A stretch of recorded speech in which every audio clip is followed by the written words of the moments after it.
시작하겠습니다. 바로 찍어서 좀 올려드렸으면 좋았을 텐데, 네.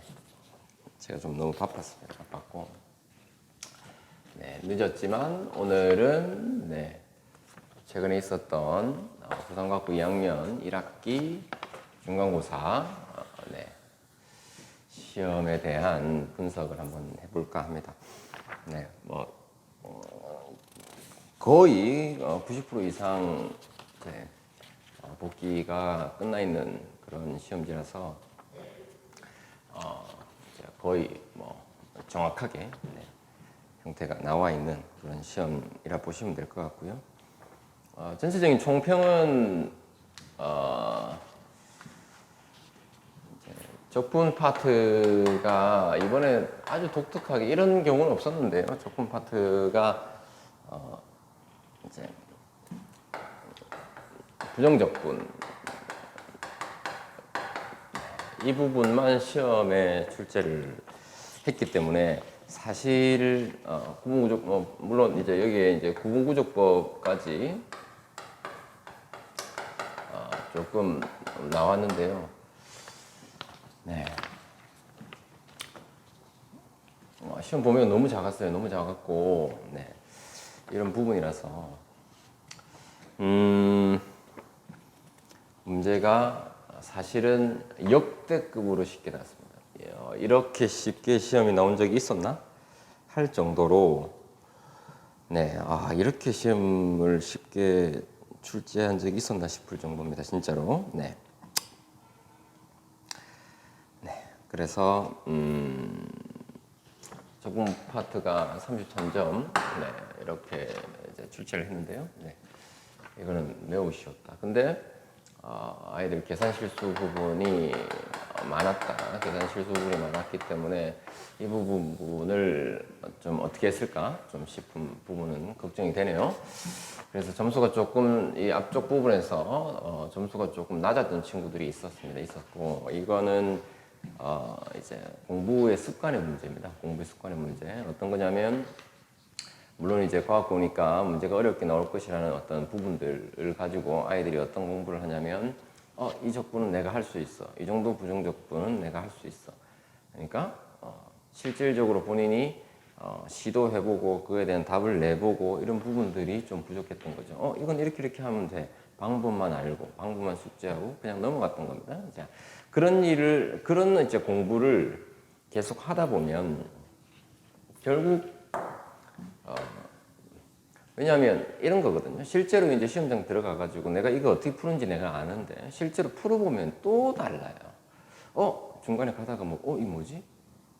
어떤 부분 속에서 이 다음 어떻게 가지? 이런 부분들이 반드시 생기기 마련이에요. 그러면 내가 풀 줄 아는 문제인데 거기에 대해서 상당히 당황하게 됩니다. 당황하게 되고 그런 부분들 때문에 실제로 공부를 할 때 충분히 내가 할 수 있고 충분히 내가 쉽게 접근할 수 있는 문제라 하더라도 끝까지 풀어서 답을 내는 그런 부분들을 꼭 신경을 써서 공부를 해야 됩니다. 학생들이 이제 나쁜 습관들이죠. 그런 부분들이. 네. 그런 부분들을 사실은 솔직한 제 생각은 만점을 받아야 되는 그러한 이제 문제들이었거든요. 실제로. 그러니까 조금 아쉬워요.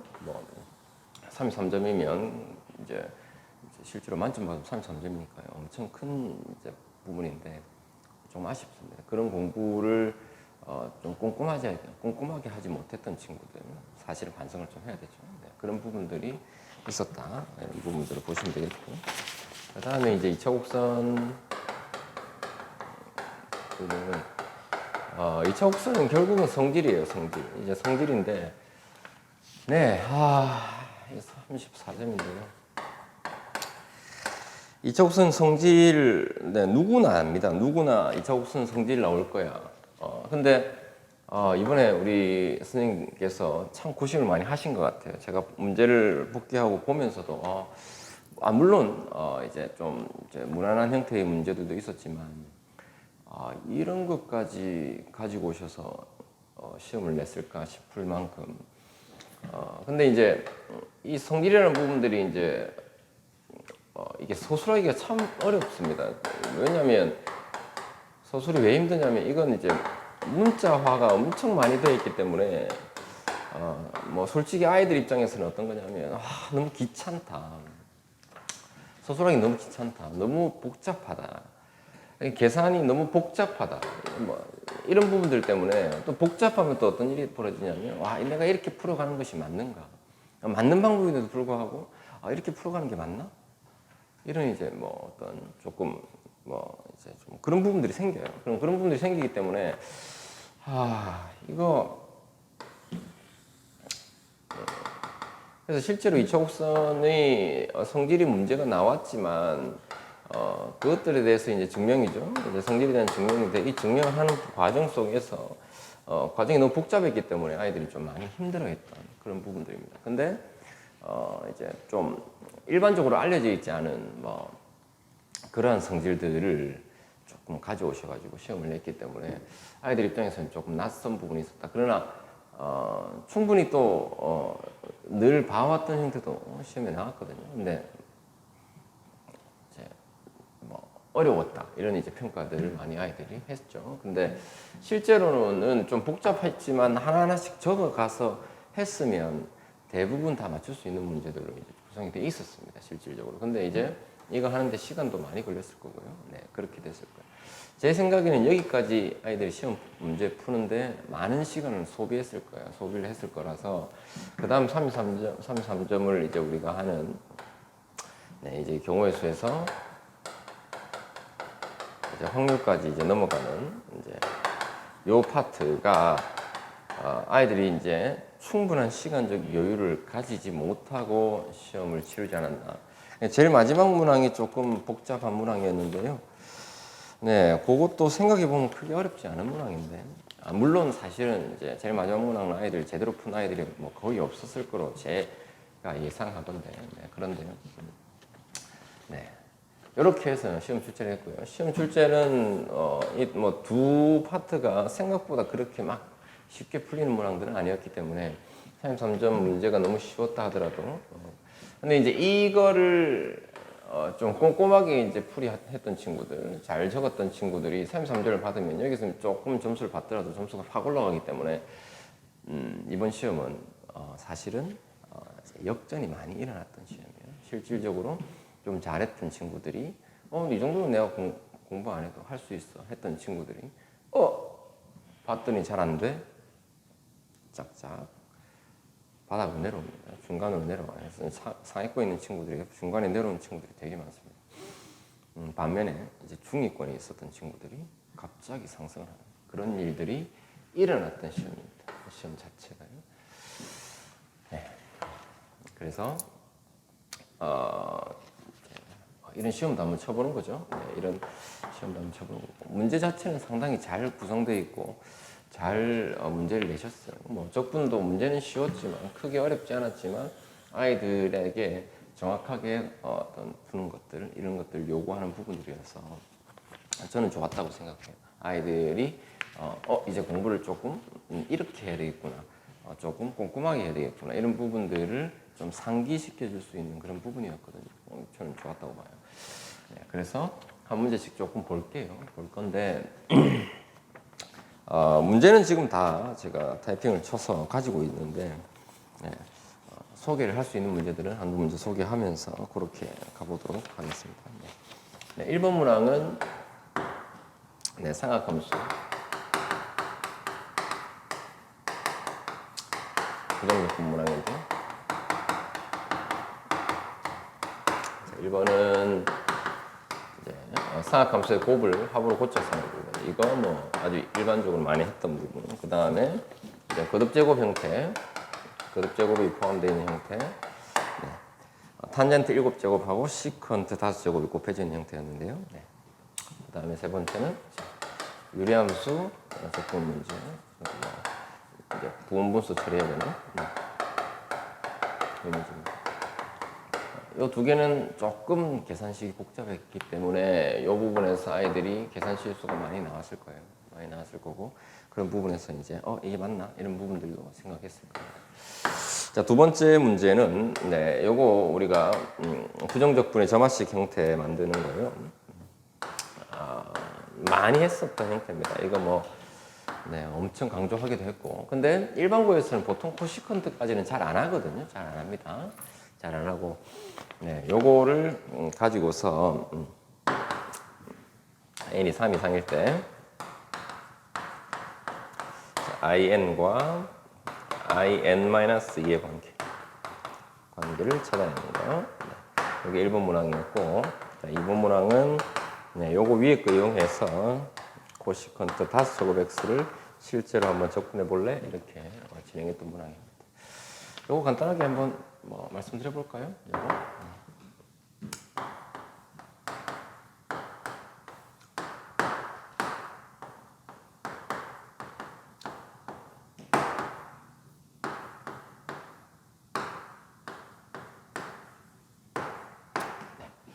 부정적분을 한번 들어가 볼게요. 네.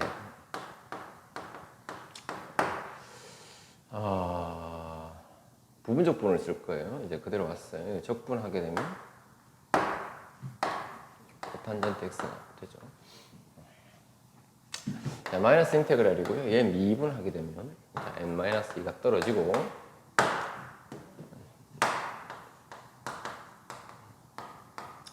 이 녀석을 미분해서 곱해줘야 되니까요. 코시컨트 x를 미분하면 플러스로 고쳐지고 코시컨트 x, 코탄젠트 x 이렇게 되고요. 이 녀석을 다시 적분하면서 마이너스가 다시 되살아나죠. 그래서 다시 마이너스가 되면서 제곱 dx 이렇게 떨어지겠네요. 자, 이 녀석은 코시컨트 n-2제곱 x가 되죠. 네. 이 녀석은 우리가 제일 뭐 많이 하는 공식이니까요. 코시컨트 제곱 x에서 1입니다. 그래서 요렇게 곱해가면 네. 요거와 요거를 곱해가면 in 형태가 나오고 요거랑 요거를 곱해가면 in-2 형태가 나옵니다. 예, 요거랑 요거랑 곱해간 것을 왼쪽으로 이항해서 다시 정리만 해주면, 정돈만 해주면 네, in과 in-2 관계가 나오게 되는 그런 문항이었죠. 코시컨트이기 때문에 뭐 네, 적분하면서 마이너스 달라붙는 거 이런 부분들 조심을 좀 하면 될 것 같고요. 네, 부호 관계만 잘 조심하고요. 네, 이 부분 정리하고 이렇게 바꿔내면 크게 어려운 문항은 아니었어요. 네, 3번 문항은 이제 구분구조법 문항. 네, 아주 구분구조법 문항이었고 1번은 일반적인 다항함수 문항. 다항함수도 아주 감사하게 2차를 줬죠. 네, 뭐 이런 거 틀리면 안 돼요. 이런 거 틀리면 진짜 문제가 있는 거예요. 두 번째는 네, 원기둥을 교차하는. 이거는 이제 뭐 이제 부피 단원에 실력 정석에도 있는 문제입니다. 원기둥을 교차하면 좀 이쁜 모양이 하나 나오거든요. 네. 혹시 원기둥을 수직으로 교차했을 때 두 원기둥 반지름이 똑같은 동일한 두 원기둥이 교차했을 때 두 원기둥이 교차한 공통의 부분, 네, 공통 부분의 부피를 구하는 건데 그 부피를 구하는 것을 우리가 실질적으로 부피 단원에서 다루게 되는데 이건 지금 부피 단원이 아니라 구분구조법을 이용해가지고 이거 사실 부피 구하라는 얘기거든요. 똑같아요. 원리가 똑같아요. 근데 아이들은 이걸 하라니까 이걸 또 뭐지? 넘어가요. 너무 아쉽습니다. 너무 아쉽고 네. 여기 3점이었고 여기 4점이었으니까 요거 못 풀었다고 하더라고요. 3점은 받았어야 되는 거죠. 네. 네, 4번은 네, 이제 치환적 부분. 네, 1번에서는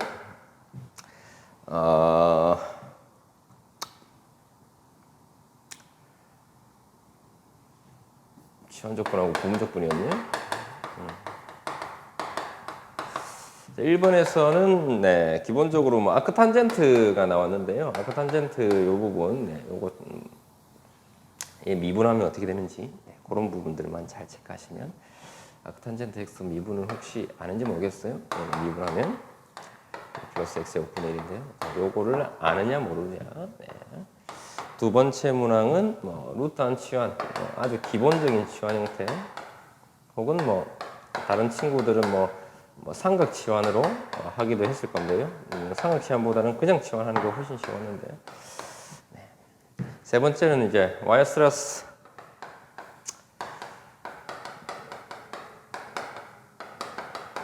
치환을 하는 겁니다. 뭐 이거는 좀 있어 보이려고 적은 거지만, 네.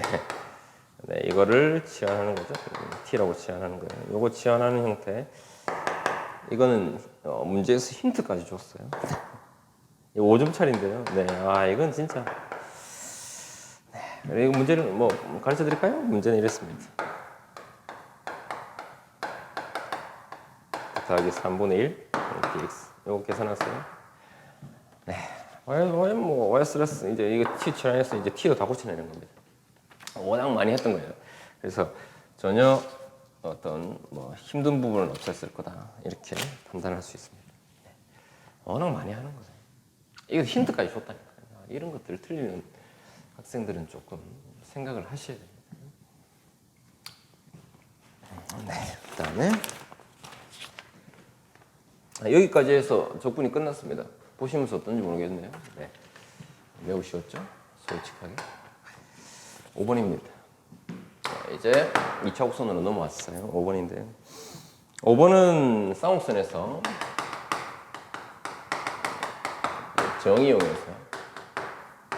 정의용해서 네.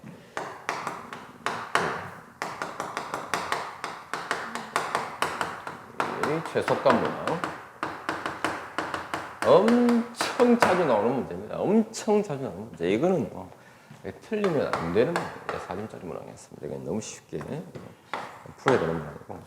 그 다음에 6번이 좀 그래도 뭐 좀 한번 이제 이거 뭐 어렵지 않거든요. 어렵지 않은데 쌍곡선이 이렇게 기본적으로 존재합니다.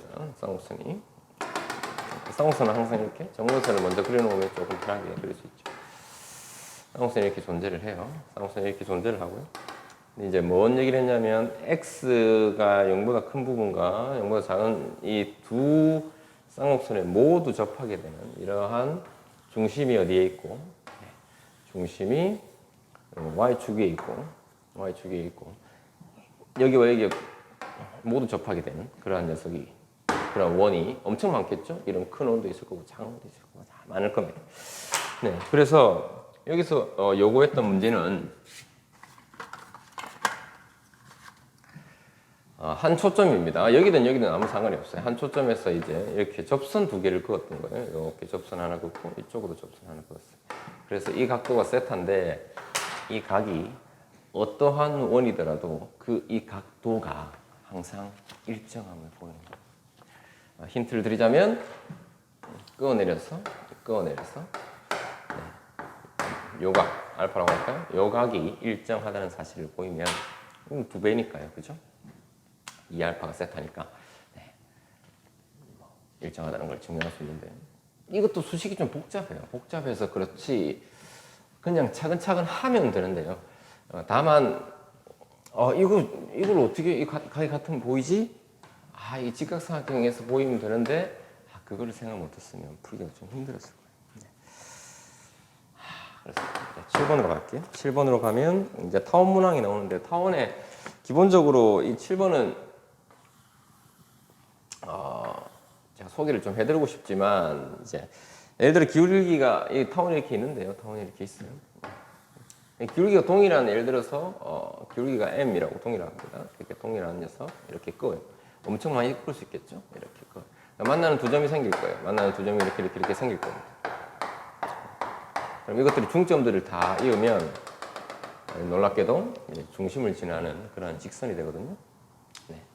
그래서 기울기가 m인 직선을 긋고요. 만나는 두 점에서 두 점의 중점들의 뭐 자취라고 할 수 있죠. 자취. 그 자취는 타원의 중심을 지나는 그런 직선이 된다는 것을 증명하세요라고 했던 문제입니다. 쉬워요. 이거를 물론 중심 좌표를 잡고서 이렇게 했었던 실질적으로 진행하면 되는데 이거 대원으로 확장해서 하는 친구들도 있거든요. 근데 과연 대원으로 확장했을 때 선생님이 어떤 점수를 줬을까? 이런 부분들이 조금 존재를 합니다. 물론 대원으로 확장하는 것은 채점 기준표는 없었습니다. 네. 근데 선생님께서 어떻게 점수를 줬는지 모르겠네요. 대원으로 확장해서 다시 내리는 그렇게 하는 방법도 있는데 그걸 맞다고 해줬을지 네. 아마 조금 점수를 전체 점수를 다 주기는 좀 힘들지 않았을까? 뭐 그런 생각이 좀 드네요. 네. 2번, 3번 문항은 재밌는 문항인데요. 이제 이걸 이용을 해가지고 2번, 3번 문항을 문제를 푸는 건데 재밌는데 네. 결국은 이 성질이 좀 중요하기 때문에 네. 이 성질에 대한 얘기들을 이제 요거를 혹시나 이걸 보고 있는 학생들이라면 요거 한번 증명해보는 그런 과정을 거치시면 참 좋을 것 같아요. 만나는 두 점을 잡았을 때 두 점의 x좌표의 합을 나누기 2 하면 이 녀석의 x좌표가 나오거든요. 그래서 그것들을 쭉 이었을 때 과연 원점을 지나는 직선이 나오는지 그것들을 확인 한번 해보시는 그런 문항. 네. 자, 8번이고요. 8번은 기본적으로 접선에 대한 얘기들. 그러니까 1번은 이제 포물선에 대한 접선. 두 번째는 이제 쌍곡선인데요. 여러분들이 생각하실 수 있는 것은 쌍곡선의 접선, 이 녀석은 쌍곡선의 접선을 어떻게 줬냐면 위아래를 지금 지나가는 쌍곡선을 줬거든요. 네, 이렇게 해서 이렇게 지나가는 쌍곡선을 이렇게 두 개를 줬는데요.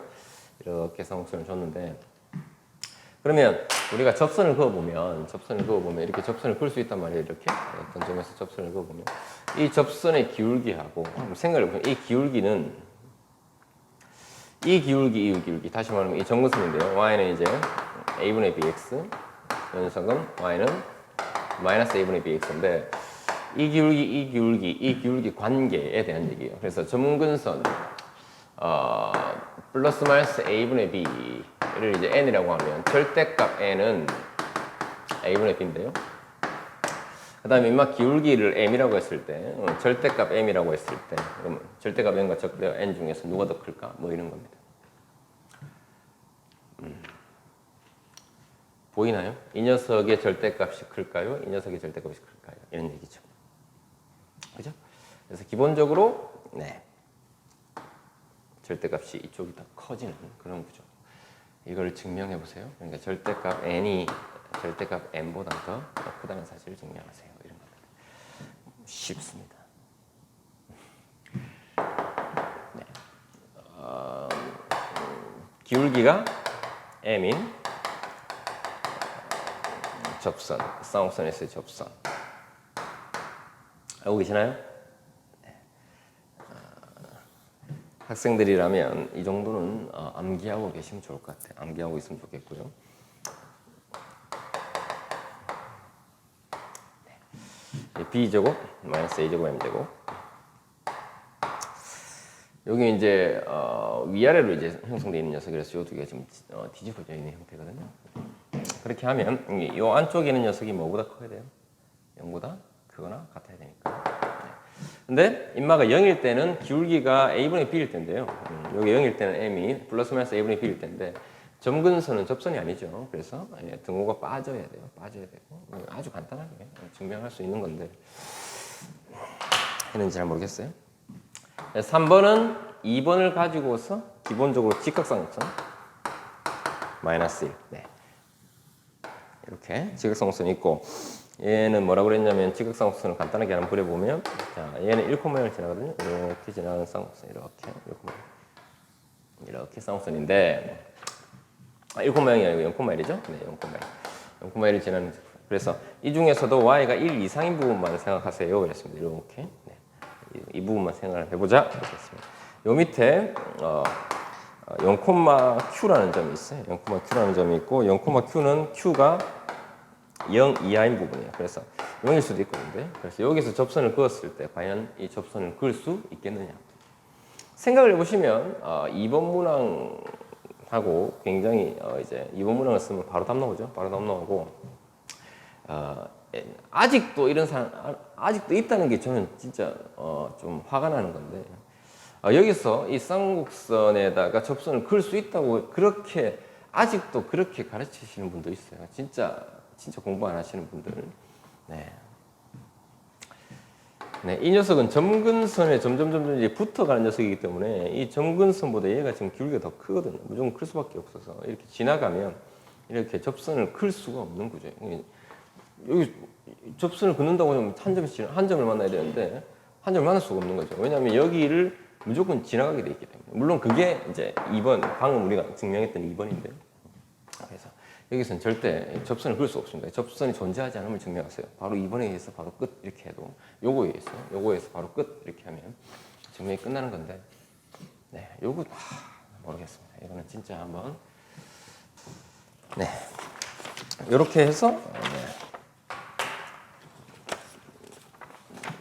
자, 총 5, 6, 7, 8에서 4문제에서 34점을 내셨어요. 아까 7번, 8번에서 8번이죠. 7번, 8번에서 7번 12점, 8번 12점 이렇게 해서 점수를 냈는데 절반 이상은 공부를 좀 했던 친구라면 절반 이상은 받으셔야죠. 점수를 받으셔야 됩니다. 9번하고 10번은 그냥 경우수 문제였어요. 네. 솔직히 말씀드리면 9번, 10번은 경우수 문제인데 9번, 10번이 지금 복귀가 안 돼 있습니다. 복귀가 안 돼 있어요. 복귀가 안 돼 있어서 조금 아쉽습니다. 조금 아쉽고 어떤 문항인지 10번은 어느 정도 어떤 문항인지는 알고 있는데요. 알고 있는데 9번은 아예 복귀가 안 돼 있고 10번은 한 80% 복귀가 되는 것 같아요. 9번이 복귀가 안 돼 있기 때문에 이게 경우의 수인지 아니면 기본적인 확률 문제였는지 그 부분은 조금 확인이 안 되네요. 그래서 요게 10번 문항이 경우의 수 문항이었는데 이게 1, 2, 3번 해서 이게 총 10점이었고 이게 10점이었죠. 이게 10번. 9번이 6점짜리였는데요. 6점짜리 문제라서 문제는 그렇게 좀 어려운 문제였지 않을까. 단일 문제로 출제가 됐는지 아니면 그 부분인지 요거는 아직 복귀가 안 돼서 조금 아쉽습니다. 어쨌든 10점짜리 이건 1, 2, 3번 세 가지 나왔는데 요거는 이제 기본적으로 뭐 조합 형태로 이제 문제를 풀 수 있는 형태. 그런 형태였어요. 문제 자체는 어렵지 않았습니다. 요거는 풀었어야 되는 그런 형태고요. 11번을 가면 이제 확률에 재밌는 건데 조건 확률이죠. 결국은 이제 문제를 잘 읽고 그걸 수학적인 표현으로 할 수 있었을까에 대한 그런 문항이죠. 네, 기본적으로 뭐 이제 이런 얘기예요. B와 C가 관역을 맞추었을 때 A가 맞출 확률이 0.9. 그러니까 B와 C가 이렇게 관역을 맞추었을 때 뭐라고 했냐면 A가 맞출 확률.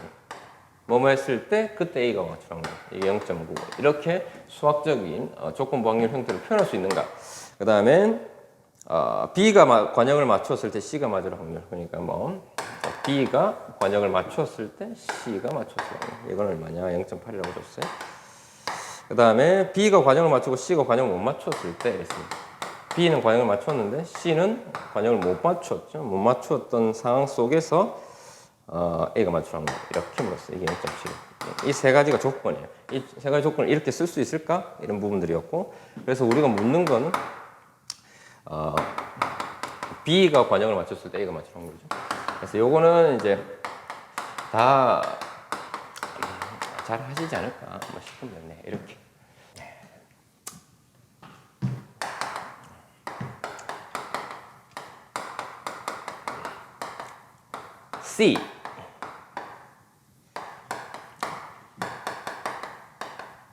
C 여집합 이렇게 이 배반 사건이죠. 그래서 두 개를 그냥 더하면 되는 거죠. 요렇게 바꿔내고요. 요거 표현하면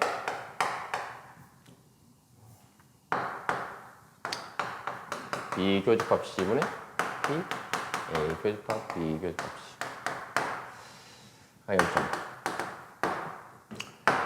C P B분의 비교접 없이.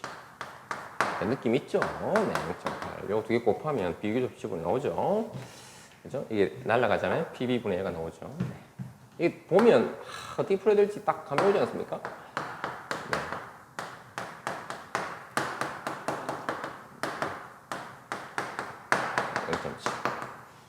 네. 다 보이시나요, 이제? 네. 이 세 개를 이용해서 이놈을 계산합니다. 보이지 않습니까? 이렇게 풀어도 되고, 벤 다이어그램을 정성스럽게 그려야 돼요. 그냥 그리면 안 됩니다. 정성스럽게 ABC를 이렇게 정성스럽게 그리고, 그죠? 이렇게 생각해 보는 거예요. 비교집합 C분의, 비교집합 C가 여기인데, 그 중에서, 이 부분은 10분의 9야. 여기가, 예를 들면 이런 거죠. 9개, 여기가 1개, 이런 식이죠. 이런 식으로 숫자를 다 메워 넣어도 문제가 풀려요. 근데 이건 아마, 점수를, 예를 들면 뭐, 만점이 지금 몇 점짜리냐면 이게 6점짜리인데, 이거 6점짜리인데요. 이게 6점짜리인데 이거를 이렇게 그렸을 때 과연 6점 줬을까? 저는 안 줄 것 같은데. 이 수식으로 이렇게 탁 풀어줬으면 좋겠는데 이렇게 푸시면 조금 감점이 일어났을 수도 있어요. 근데 아주 마음씨 좋은 선생님이면 이거 만점 주겠죠. 네. 한번 해보세요. 요거 가지고 요거를 해결해낼 수 있을까? 네, 좋은 문제죠? 다음 마지막 12번 문항이 조금 이걸 소개를 드릴까요? 어떡할까요? 이거 뭐 간단하게 소개를 해볼까요? 이게 총 몇 점입니까? 11점짜리네요. 11점짜리고 1에서부터 총 N까지 적혀있는 자연수가 적혀있는 카드가 있고요. 이 중에서 단계 1단계는 K장의 카드를 뽑아요. K장의 카드가 이렇게 테이블 위에 놓여 있는 겁니다. 네. 그 다음에 두 번째, 그 다음 카드를 이제 K장 카드를 이제 올려놓고 그 다음 카드를 이제 뽑는 거죠. K 플러스 1번부터 해서 이제 N번까지 이렇게 뽑을 건데 K 플러스 1번을 뽑겠죠? K 플러스 1번을 뽑고 K 플러스 1번을 뽑고 그걸 뽑아가지고 이렇게 카드를 이제 오픈을 합니다. 오픈을 했을 때 뭐라고 했냐면 새로 뽑은 카드가 책상 위에 K장의 카드가 놓여 있었잖아요. 책상 위에 올려둔 카드 숫자보다 크다면 K장의 카드들의 숫자가 다 적혀 있을 건데요. 거기 숫자들보다 제일 큰 수가 다음 장에 뽑혔다면 이런 겁니다. 다음 장에 큰 수가 뽑혔다면 그 뽑은 카드의 숫자만큼 제가 점수를 획득하는 거예요. 점수를 획득하고 그렇지 않고 내가 K장 카드보다 그 안에 있는 숫자들보다 작은 어떤 카드를 뽑았다면 그대로 바닥에 내려놓습니다. 그러면 K 플러스 한 장의 카드가 놓여 있겠죠. 다음 이제 K 플러스 2 두 번째 카드를 뽑아서 또 작은 제일 큰 놈이면 점수를 얻는 거고요. 이 중에서 이 카드보다 더 큰 숫자가 있다면 또 이제 내려오는 거죠. 이런 식입니다. 그렇게 하면 점수를 얻거나 아니면 점수를 얻으면 게임이 끝나는 거예요. 점수를 얻으면 게임이 끝나는 거고 점수를 얻지 못하면 계속 이제 N장까지 계속 이제 내려놓겠죠. 내려놓을 겁니다. 그래서 어쨌든 제일 마지막에 이렇게 내려놓겠죠. 이제 내려놔요. 그래서 계속 반복해 나가는 거죠. 네. 그래서 점수를 이제 획득하거나 카드를 모두 뽑으면 게임은 종료됩니다. 네, 그럴 때 다음 물음에 한번 답해 볼래요? 이렇게 물었는데 1번 문항이 뭐냐면 N점을 획득하면서 게임이 종료될 확률 N하고 K로 표현하는 것이고 K는 뭐죠?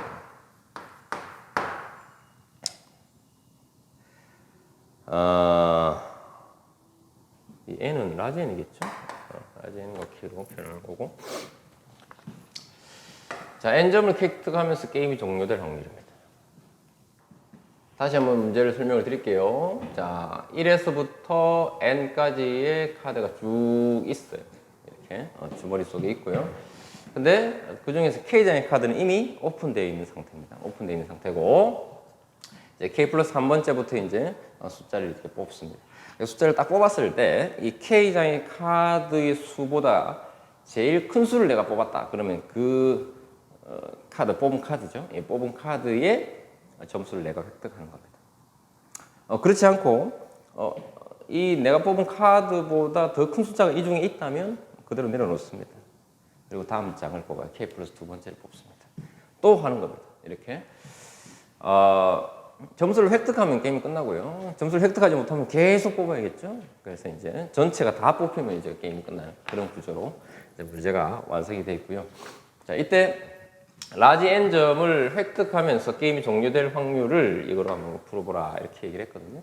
자, 간단하게 한번 생각해 봅시다. 이거 뭐 솔직히 1번만 풀이하면 이제 이거는 이제 사실상 뭐 쉬운 문제인데 2번도 쉬운 문제는 아니죠. 2번은 경우를 쫙 다 나눠야 되니까 요것만 제가 한번 말씀을 한번 드려볼게요. 자, n점을 획득하면서 게임이 종료될 확률입니다. 사실상 이 문제가 제일 어려웠어요. 제일 마지막 문제이기도 했고 아이들이 뭐 시간상 이 문제를 이제 접근하기도 좀 힘들었을 거예요. 그래서 거의 아마 못 풀지 않았을까. 그러니까 제 생각에는 이제 이 확률 부분, 경우에서 확률은 앞쪽에 10번, 11번 형태에서 문제를 좀 풀고 이건 거의 아마 아이들 손을 못 댔을 거예요. 근데 이제 feel을 보면 논술 문항의 형태 혹은 경시 형태를 띠고 있는데요. 네, 한번 보죠.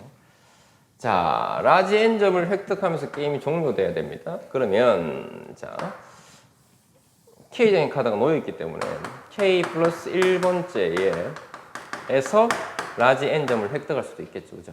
네. 그러려면 어떻게 될까? K 플러스 1번째에 누가 나와야 되냐면 라지 n이라는 숫자를 카드를 내가 뽑아야 돼. 딱 뽑아야 된단 말이죠. 그죠? 그러면 라지 n분의 1이 되겠죠. 이건 너무 쉽지 않습니까? K 플러스 2번째에서 라지 n의 점수를 받으려고 하면 K 플러스 두 번째의 라지 n이라는 카드를 딱 뽑아내야 됩니다. 뽑아내야 되고 그리고 어떤 생각을 해보냐면 K 플러스 한 번째 뽑은 녀석이 자 생각하세요. K 플러스 한 번째 뽑은 녀석이 1에서부터 K까지 지금 놓여있는 이 카드보다 더 큰 숫자면 안 돼요. 이거 이해되나요? 그러니까 1에서부터 K 플러스, 자, 제가 지금 K 플러스 두 번째 라지를 뽑았단 말이에요. 그 전 상황까지만 보세요. 그러면 K 플러스 한 번째에서 딱 봤을 때 어떻습니까?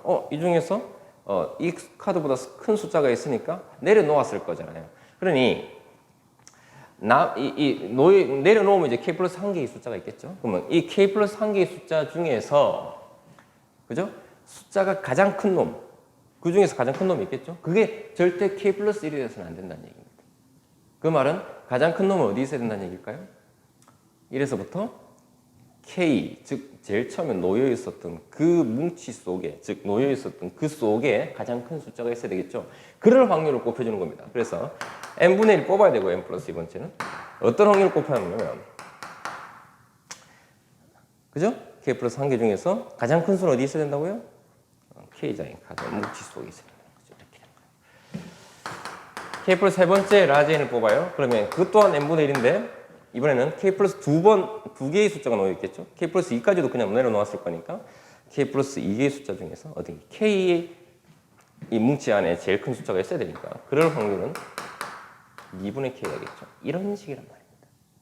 그럼 결국은 이건 K분의 K라고 봐도 무방하겠죠. 쭉 가겠죠. 쭉 가는 겁니다. 그래서 어디까지 가야 되죠? n점을 획득하면서 게임 끝나야 되니까 뭐 제일 마지막은 라지 n번째 그죠? 라지 n번째에서 라지 n이 나오면서 이제 게임이 끝날 수도 있을 거예요. 그때는 라지 n분의 1에 K 플러스 제일 많은 게 n 플러스 1입니까? 그러면 라지 n 플러스 1, 라지 n 플러스 1 제일 n이니까 남아있는 게 n-1개겠죠. 그죠? n-1개 그 중에서 몇 개? K의 위치에 있습니다. 그래서 다 더하시면 됩니다.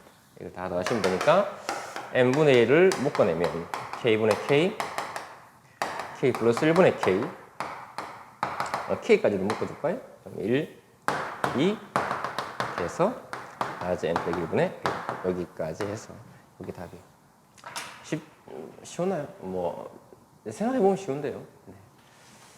조금 어려운 문제가 아니었을까 이런 생각도 들어요.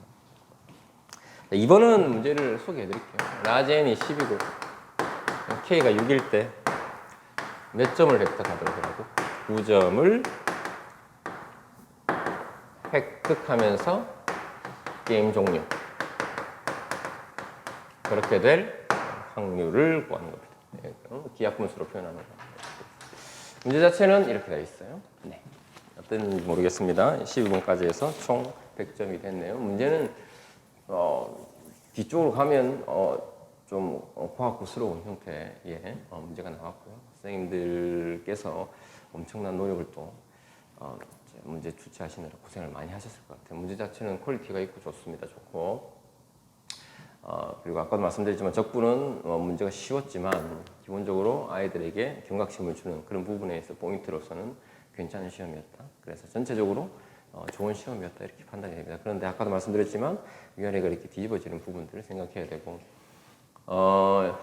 기말고사가 되면 이제 적분의 어떤 이제 시험 범위가 어마어마하게 많아지기 때문에 그리고 기말고사는 이제 또 복병 하나가 이제 공간 도형이 딱 숨어 있죠.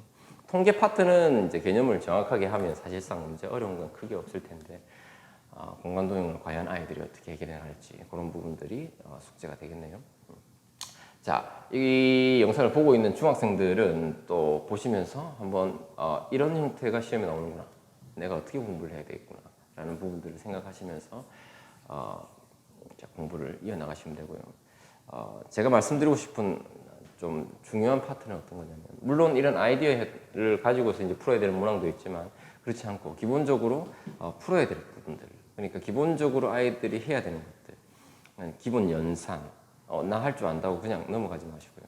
연산 그리고 글로서 표현되어 있는 것들 수학적인 언어로 바꾸는 그런 연습들 이런 부분들을 중학교 때 미리 좀 열심히 해두시고 제발 개념을 자기가 안다고 생각하지 마세요. 그러지 마시고 안다는 것은 어떤 거냐면 나는 오늘 부정적분에 대한 얘기를 할 거야. 그러면 그 개념을 백지에 놓고 쭉 3장이건 4장이건 쭉 써내려갈 수 있는 보지 않고 말이죠. 쭉 써내려갈 수 있는 그 정도의 실력은 돼야 돼요. 그래야 나는 개념을 알고 있어라고 얘기를 하는 거예요. 알겠죠? 그러니까 그냥 책에 나와 있는 그냥 그거 뭐 저는 안 봐도 아는데요. 그러지 마세요. 쓸 수 있어야 돼요. 쓸 수 있어야 되는 부분들을 그렇게 공부를 하세요. 특히 과학고를 진짜 준비를 하고 이런 친구들은 제발 수학 공부를 그렇게 하시길 바랍니다. 네. 문제 하나 더 풀기보다 백지를 놓고 하나씩 적어 나가면서 그러면서 이거에 관련된 문항은 이런 거, 이런 거에 관련된 문항 이런 거, 이런 것들을 같이 좀 넣으면 좋은 본인의 교재가 되거든요. 얼마나 좋습니까? 그렇게 할 수 있는 시간적인 여유를 가지고 꼭 해보시길 바랍니다. 오늘도 많은 도움이 됐으면 좋겠고요. 다음 시간은 부산 1과학고 2학년 1학기 중간고사 분석을 해드리겠습니다. 네. 오늘도 도움이 되셨길 바랍니다. 감사합니다.